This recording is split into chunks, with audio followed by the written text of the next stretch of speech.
So I built this Wi-Fi signal strength detector just as a little project. I had an ESP32 lying around and I wanted to mess around with the Wi-Fi capabilities of the chip. So I thought I'd make a little Wi-Fi sensor. It's very simple. It literally just pings off your Wi-Fi network and gets the RSSI value. And then depending on how strong that RSSI value is, or if the closer it is to 0, the buzzer will beep faster, and it's got 3 LEDs. It's got green, yellow and red. And then it displays the RSSI value on this little display. So I'm just going to do a quick breakdown on how I designed this and the sort of the considerations that I made when designing a board like this. So I'll give a quick demo. It turns on with this little switch here.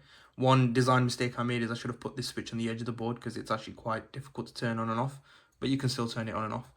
And it will connect to the Wi-Fi, it will say connecting, and then once connected it will say connected, and then it will start working as normal.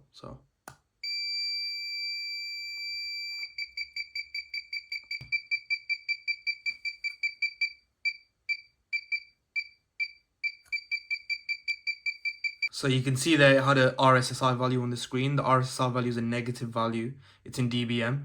And the closer that value is to 0, the stronger the Wi-Fi signal. So you might have noticed when I put my hand over the antenna, the RSSI signal got lower. And as it got lower, the buzzer started beeping a little bit less frequently. And the lights went from red and yellow instead of all of them on. And then when it gets even weaker than that, I mean, the Wi-Fi route is right there, so it's a bit difficult to get it weaker. But when it gets weaker than that, only the red LED will show. So this is the schematic part of the design, and again, it was a very quick design. I had the ESP32 WROOM chip in stock already, which is why I chose it. For a more modern design, I wouldn't really choose an ESP32 WROOM. I'd go for a more contemporary chip like the ESP32 C5 or the S3 or something like that, because they're pretty good. They have a built-in battery charging, and they also have built-in USB, which means you don't need an external programmer. In this case, I actually had to use an external programmer, or sometimes if you use an ESP32 WROOM chip, you would use a USB to UART chip, and that does the programming on the board. But in this case, I wasn't using a lithium-ion battery, which we'll get into, so I didn't use a USB-C receptacle, but I had this one lying around, so I used it. So the first thing that I considered when designing this schematic, and the first thing you would usually consider when designing any circuit, is power. So I used 3 AAA batteries. So each AAA battery is 1.5 volts. When you put them in series, you get 4.5 volts. And that's because I needed 3.3 volts at least to power the ESP32 and the rest of the circuit. So a little bit over, and then I used an LDO. I used a AZ1117 3.3 volt regulator. And I used that again. I think this chip's gone obsolete now, but I used it because I had it in stock, so I had to get rid of it. So the power is very simple.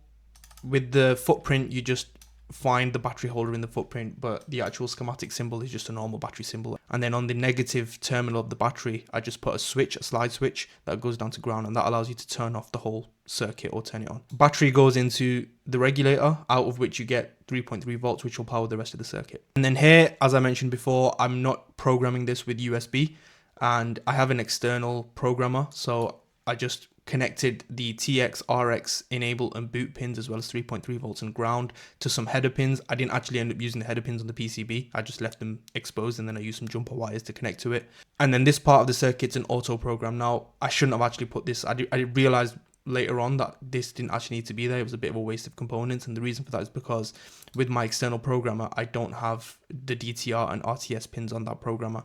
So this would usually be used to auto program. But if you don't have these on your programmer, you would have to manually put the chip into bootloader mode, which isn't hard. You just hold reset, you hold boot, and then you release reset, and then release boot, and that puts it into bootloader mode. If you had a chip, or USB to UART chip, the DTR and RTS pins would connect to the respective DTR and RTS pins of that chip, and that allows you, or allows the chip to auto program the ESP32. It will control the enable and boot pins automatically.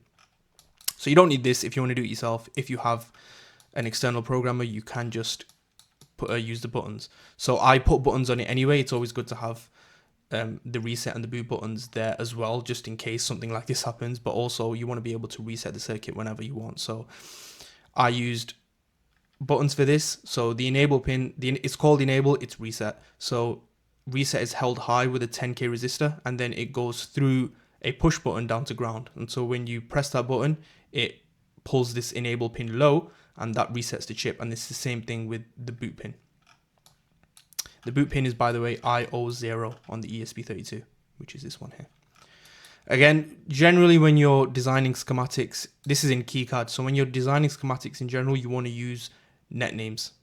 You want to use net labels. So it's just really good practice. And then anything that you're not using, use no connects. Another thing that you want to keep in mind when you're designing schematics is don't use four-way junctions.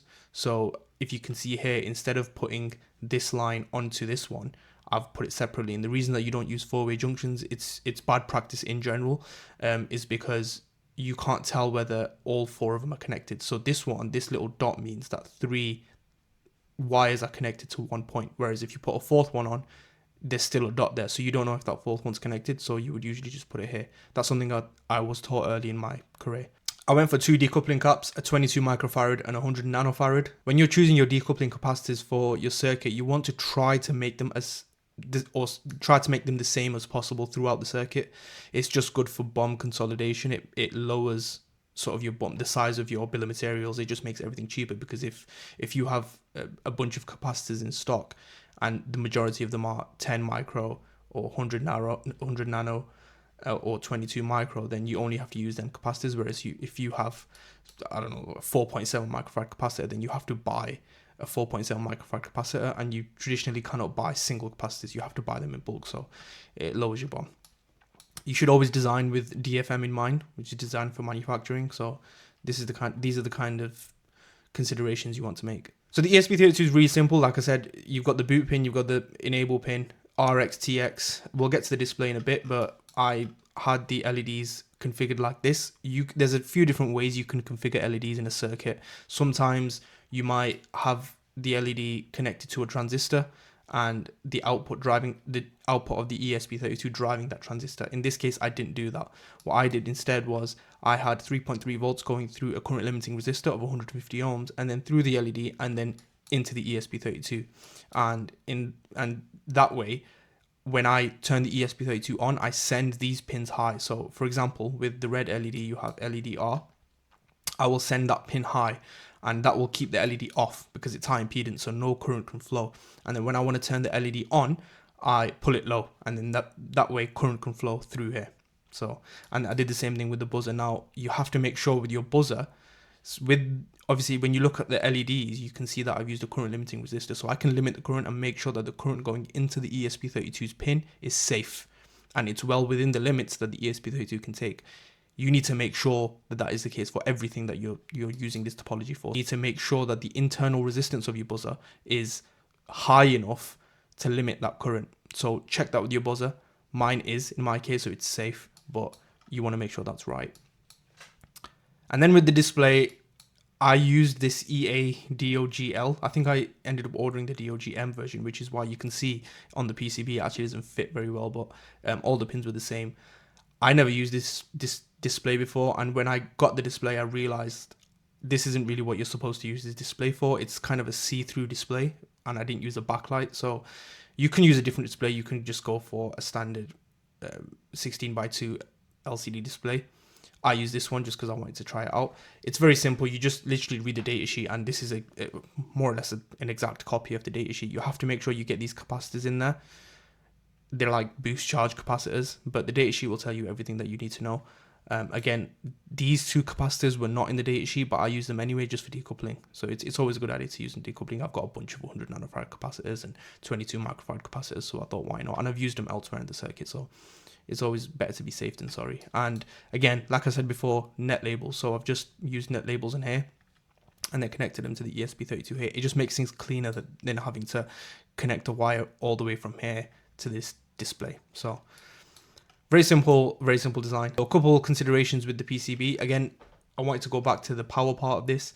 The reason I used 3 AAA batteries is, and I didn't use a lithium ion battery, is because it's a bit of a waste. I mean, I'm not going to be programming this through USB. I also don't need a lithium ion battery for this, because what comes with a lithium ion battery is battery charging circuitry. And as we mentioned before, with the ESP32 WROOM chip, it doesn't have the chip internally, not like the new chips.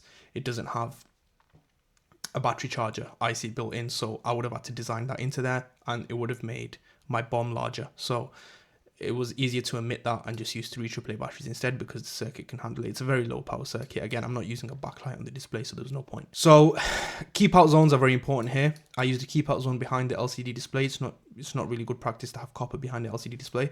And the same thing, and this is very important with the antenna for the ESP32, you need to make sure that you have a copper keep out, especially if you're using pores, copper pores, or I think they're called fill zones in KiCad. You can go up here to place, draw rule areas, and start your drawing off somewhere, and then this little screen will pop up, and on the top, on the bottom layer, and the bottom layers, or if you're using 4 layers, then do them on all 4. You want to select keep out tracks, keep out vias, keep out pads, and keep out zone fills. That's what they call in KiCad, zone fills. You need to make sure you click this and then press OK, and then you would draw it over this zone. And that just makes sure that there's no copper on top or below this antenna, because it's not good for RF and signal integrity and all that fancy stuff. Another consideration I made is, usually I would use copper pores, but again, this is a very low power circuit, so I didn't really. I just increased the width of these tracks. That's definitely what you want to make sure to do. Don't keep your power tracks the same width as your normal signal tracks, because there's going to be a lot of current going through this regulator. You've got to remember, this track is feeding all of the current for the circuit out of here, so you need to make sure it's thick enough, because there's going to be a lot of current going through there. If it's thin, it'll get very hot, and that's just not good for anybody. I used a 2-layer board. You can go for a 4-layer board. It's always better to go for 4 layers for EMC. It's worth noting that a lot of PCB manufacturers charge pretty much the same amount for a 4-layer board as a 2-layer board. So it's always, if you can, just go for it, and it's good to have in your portfolio as a PCB designer. I used PCBWay. Once you're done with this, all you have to do is literally go File, Fabrication Outputs, and then export your Gerber files and your drill files. If you are going to be using PCBA, which is PCB assembly, where you get the fab to assemble the PCB for you with the components, you need to make sure you get your bill of materials as well as your assembly files, your component placement files. So just keep that in mind. I didn't do that for this. I assembled it myself. It'll be more expensive, and it takes longer when you do PCBA, so I didn't do that. And we can take a look at the 3D version. You press Alt F3 and it brings up this little thing, and you can just have a look and make sure it's nice. Got some writing on the silk screen. If you want to do writing, you do it on the silk screen, which is F silk screen or B silk screen, and it just shows up here. Make sure when you're routing, you do your bypass caps first, or your decoupling caps first, or any caps really. These are charge pump capacitors. I did them first as well. You would always place your components first, then you would do your power and ground and any layers, and then you would do your signals, high-speed signals, and then low-speed signals. So again, like I said before, I used PCBWay. It's really, really easy. This is how you do it. Once you've exported your Gerber files, you put them all into one zip file, and then you go onto PCBWay's website. You can go on Instant Quote here, and then you can get a quote, but you can just also go to Quick Order, and then you add your Gerber file here, which I'm going to do. So I've got the Gerber files here. I'm going to press, this is the zip file. I did one and then I did a second one. I put them in there, and it just does a quote for you.